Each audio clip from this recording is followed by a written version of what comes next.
Hello friends आशा करूँ সকলোৱে ভালে আছে বন্ধু বান্ধৱীসকল আজি মই আপোনালোকৰ লগত আলোচনা কৰিবলৈ ওলাইছো ডিটাৰমিনাৰ্ছৰ বাকি নিয়মবোৰ যিখিনি আলোচনা কৰিছিলো সেইখিনি যদি আপুনি চোৱা নাই তেনেহলে সেইবিলাকৰ লিংক মই ডেসক্ৰিপচনত দি দিম প্ৰায়খিনি শেষ হৈ গৈছে আজি দুটা তিনিটা মান নিয়ম আছে সেইখিনি আলোচনা কৰিম ইয়াৰ লগতে কেইটামান গুৰুত্বপূৰ্ণ কোৱেশ্চনছ আপোনালোকৰ লগত আলোচনা কৰিম আৰু সেইবিলাক ডিটেইলছত বুজাই দিয়াৰ চেষ্টা কৰিম গতিকে ভিডিওটো সম্পূৰ্ণভাৱে চাই থাকক ইয়াৰ আগতে আপুনি যদি চেনেলটো সাবস্ক্ৰাইব কৰা নাই তেনেহলে চেনেলটো সাবস্ক্ৰাইব কৰি ৰাখি দিয়ক যাতে মোৰ নেক্সট ভিডিওবোৰ আপুনি সকলোতকৈ আগত দেখিবলৈ পায় আৰু যিসকলে সাবস্ক্ৰাইব কৰিছে সেইসকলক অশেষ ধন্যবাদ তো বলক ভিডিওটো আৰম্ভ কৰো সেইদিনা few a few the little a little এইবিলাকৰ বিষয়ে আলোচনা কৰিছিলো আজি বাকিখিনি আলোচনা কৰিবলৈ ওলাইছো প্ৰথমতে আজি হল সাম আৰু এনি কেতিয়া ইউজ হ'ব হেতু কৈ দিছো সামটো আমাৰ ইউজ হয় যে এটা পজিটিভ সেন্টেন্সৰ কাৰণে যিকোনো এটা সেন্টেন্স যদি পজিটিভিটি বুজায় তেনে হেতুৰ কাৰণে আপোনাৰ কি হ'ব সাম ডিটাৰমিনাৰটো ইউজ হ'ব আৰু হেতু আপোনাৰ ইয়াতে কাউন্টেবল আৰু আনকাউন্টেবলৰ ভিতৰত দুটাৰ ভিতৰতে ইউজ হ'ব হেতু আপুনি মনত ৰাখিব এতে কাউন্টেবল আনকাউন্টেবলৰ ভিতৰত কোনো পাৰ্থক্য নাই আপুনি জাস্ট চাব হেতু পজিটিভ বুজাইছে না নাই হেতু আপুনি চাই ল'ব ওকে ইয়াৰ পিছত এনি কেতিয়া ইউজ হয় এনিটো আপোনাৰ নেগেটিভ আৰু ইন্টাৰোগেটিভ মানে নেগেটিভ মানে হল যেটা না বোধক এটা সেন্টেন্স হলে তেনেহলে হেতুৰ ক্ষেত্ৰত আমাৰ এনি ইউজ হ'ব বা ইন্টাৰোগেটিভ মানে যিকোনো এটা প্ৰশ্নবোধক কোৱেশ্চন হলে হেতুৰ ক্ষেত্ৰত আপোনাৰ কি হ'ব এটো এনি ডিটাৰমিনাৰ ইউজ হ'ব ওকে তেনেহলে এটা एग्जांपल দি আপোনাক ক্লিয়াৰ কৰাই দিছো এটা প্ৰথমতে एग्जांपलটো হল do you have dash new book এটা আপুনি চাওক এটা আমাক সেন্টেন্সটো কোৱেশ্চন কৰিছে লাষ্টত আমাক কোৱেশ্চন মাৰ্ক দিয়া আছে do you have dash new book মানে কি এইটো প্ৰশ্নবোধক বুজালে ইন্টাৰোগেটিভ বা নেগেটিভ হলে আপোনাৰ কি হয় ডিটাৰমিনাৰটো এনি ইউজ হয় আৰু ইয়াতে চাওক এটা আমাক কোৱেশ্চনে সুধিছে do you have dash new book তেনে আপোনাৰ এতে একো চাব নালাগে আপোনাৰ এনি ডিটাৰমিনাৰ ইউজ হৈ যাব do you have any new book এনেকুৱা হৈ যাব ওকে ইয়াৰ পিছত আৰু এটা एग्जांपल চাইছো এটা আমাক দিয়া আছে I don't have dash friend এটা আকৌ চাওক এটা আমাক সেন্টেন্সটো কি বুজাইছে নেগেটিভ সেন্টেন্স বুজাইছে যে এটা ডোন্ট দিয়া আছে I don't have dash friend এনেকুৱা বুজাইছে নেগেটিভ বুজাইছে নেগেটিভ বা ইন্টাৰোগেটিভ হলে আপোনাৰ কি ইউজ হ'ব এনি ইউজ হ'ব I don't have any friend মোৰ এজনো ফ্ৰেন্ড নাই এইটো হৈ যাব ওকে ইয়াৰ পিছত আৰু এটা एग्जांपल এটা আমি চাইছো এটা আমাক দিয়া আছে there are dash books on the table এইটো আমাক দিয়া আছে ওকে এতিয়া আপুনি চাওক এটা আমাক কি বুজাইছে এটো সেন্টেন্সটো চাওক ইন্টাৰোগেটিভও নহয় নেগেটিভও নহয় there are dash books on the table তেনেহলে এই দুটাৰ ভিতৰত যদি ইউজ কৰিব লাগে ডিটাৰমিনাৰ তেনেহলে কোনটো ইউজ হ'ব এটো পজিটিভ বুজাইছে এটা সেন্টেন্স তেনেহলে হেতুৰ কাৰণে আমাৰ কি হৈছে সাম ইউজ হ'ব there are some books on the table এটো হৈ যাব ইয়াৰ পিছত নেক্সট নিয়মটো লৈ গৈছো এতে is আৰু every কেতিয়া ইউজ হয় এতিয়া চাওক দুটা বস্তুৰ মাজত প্ৰত্যেক মানে কি বুজাইছে এতে দুটা বস্তু যদি ইয়াৰ ভিতৰত যদি বুজাব খোজে ইয়াৰ ভিতৰত যিকোনো দুজনক নিৰ্দিষ্ট কৰি বা এনেকুৱা সেন্টেন্স যদি বুজায় যে দুজনে দুজনক নিৰ্দিষ্ট কৰি আছে হেতু সেন্টেন্সৰ কাৰণে আপোনাৰ কি ইউজ হ'ব is ডিটাৰমিনাৰ ইউজ হ'ব ওকে আৰু every কেতিয়া হ'ব বহুতৰ মাজত প্ৰত্যেক যেতিয়া বহুত কেইজনক একলগে সেন্টেন্সটো বুজাব তেনেহলে হেতু সেন্টেন্সৰ কাৰণে আপোনাৰ ডিটাৰমিনাৰটো every ইউজ হ'ব ওকে एग्जांपल দিলে ক্লিয়াৰ হৈ যাব এতিয়া চাওক এতে দিয়া আছে dash of the two boys got a prize এটো আমাক দিয়া আছে এতিয়া চাওক দুজনৰ মাজত বুজালে আমাৰ কি হয় is ইউজ হয় তেনেহলে এতে চাওক দুজনে বুজাইছে এতে টু মেনশন কৰিয়ে দিছে চাওক dash of the two boys got prize দুজন লৰাই এতে প্ৰাইজ পাওয়া বুলি কৈছে না দুজনৰ ভিতৰত পালে কোনটো হয় is ইউজ হয় তেনেহলে আপোনাৰ এটো কি ইউজ হ'ব is ইউজ হ'ব is of the two boys got prize এটো হৈ যাব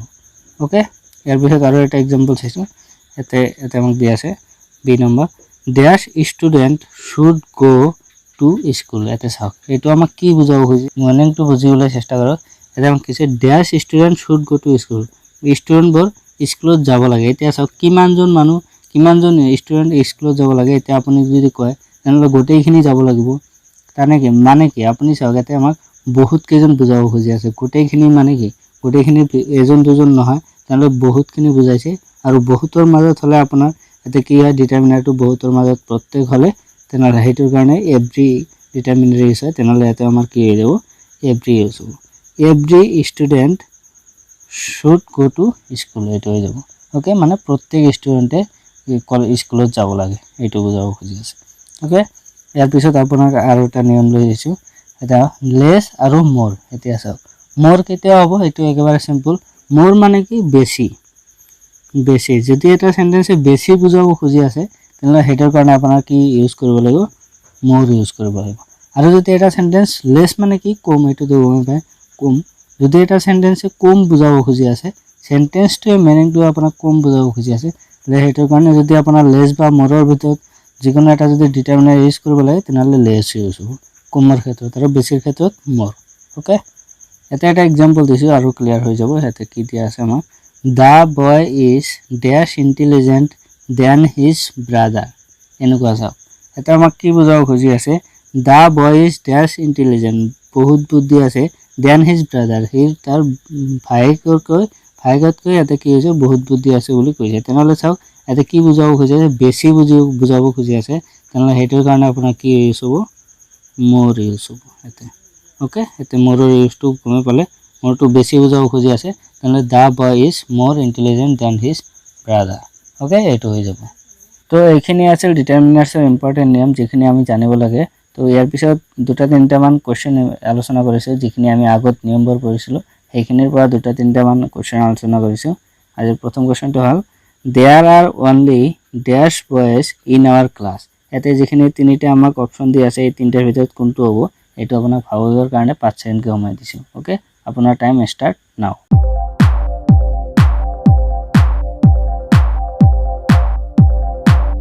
ওকে, এতিয়া আপুনি চাওক ইয়াতে আমাক কি দিছে, there are only dash boys in our class. আপোনাক এটা শ্বৰ্টকাট নিয়ম কৈ দিছিলোঁ কি, যদি আমাক অনলি দিয়া থাকে, ওকে অনলি দিয়া থাকে আৰু যদি ফিউ বা এ লিটিল ডি লিটিল এইবিলাকৰ ভিতৰত ইউজ কৰিব লাগে, অনলি দিয়া থাকিলে আপুনি এইটো শ্বৰ্টকাট নিয়মত ইউজ কৰিব পাৰে। আমাক কি ইউজ কৰিব লাগিব, a few. Okay, only a few, এইটো আপুনি চকু মুদি লিখিব পাৰে। ওকে, এইটো আপুনি ভালকৈ মনত ৰাখিব। ইয়াৰ পিছত আৰু এটা এক্সাম্পল চাইছোঁ, এটা আমাক দিয়া আছে, I have read these books I have.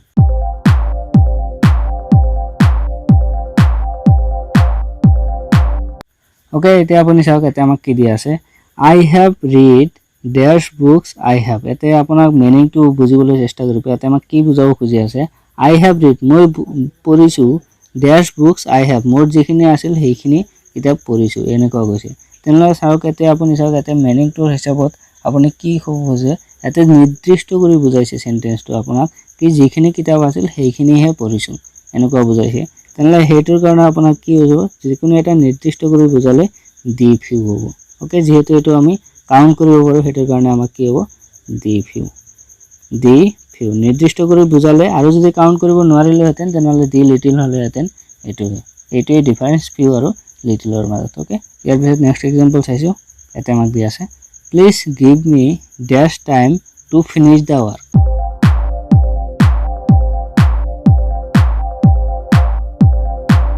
Okay, এতিয়া আপুনি চাওক ইয়াতে আমাক কি দিয়া আছে, please give me dash time to finish the work. মানে এইটো মিনিংটো কি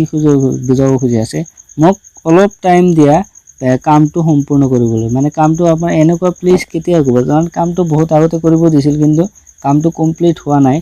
সেইকাৰণে কৈছোঁ অলপ টাইম দিয়া, মানে এনেকুৱা টাইম একেবাৰে কম বুজাব খুজি আছে কি অলপ টাইম দিয়া কামটো সম্পূৰ্ণ কৰিবৰ কাৰণে, এনেকুৱা বুজাইছে। তেনেহ'লে সেইটোৰ কাৰণে কি আপুনি কি ইউজ কৰিব পাৰে, যে অলপ টাইম, এইটো পজিটিভিটি বুজাইছে কি অলপ টাইম লাগিব কামটো সম্পূৰ্ণ কৰিব। সেইকাৰণে আপোনাৰ কি হ'ব, এ লিটিল, অলপ পজিটিভিটি আছে সেইকাৰণে please give me a little time. Okay, যিহেতু আমি কাউণ্ট কৰিব নোৱাৰোঁ সেইকাৰণে আমাৰ লিটিল এ লিটিল এইবিলাক অপশ্যন দিয়া থাকিব। Please give me a little time to finish the work. Okay, তো গতিকে বন্ধু বান্ধৱসকল আজিৰ কাৰণে এইখিনি। এতিয়া আপুনি চাওক আপোনাৰ যদি কোনো ডাউট থাকে এইটো মোক কমেণ্ট কৰি জনাই দিয়ক। Thank U.